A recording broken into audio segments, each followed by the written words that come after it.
fellow eggheads, this is Liz. Today we're going to go over how to clear your cache on your laptop. First we're going to go over how to clear it in the browser, and then we're going to go how to clear any sort of extra temporary file system wide.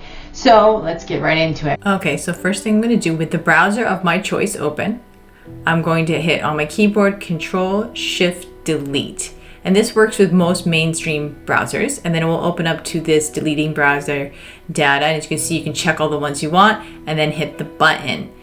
And then it will go ahead and clear all that stuff. If you find this video in any way helpful, please like, share, and subscribe for more great content. But I'm going to move on to the next step.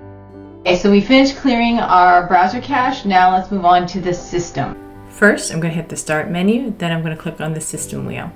Then from here, you see all these options on the left. Well, I'm going to go towards the top and I'm going to click on System. Then Storage, and it will open up to this page. And then I'm going to go ahead and scroll down and see this option here for storage sense. Now, I have it already toggled on, but it is useful for automatically clearing the temp file. So if you don't, or I can run it one time at the bottom by clicking the button like you see I just did. So two things, you can have it set on to automatically do, which I do, as you can see it's toggled to on, or you can hit that button on the bottom for a one-time temporary file cleanup. So either one works great, but that is how you clear that out. That's how you do it. And if you have any questions, feel free to leave them down below. But from one egghead to another egghead, this is Liz signing out.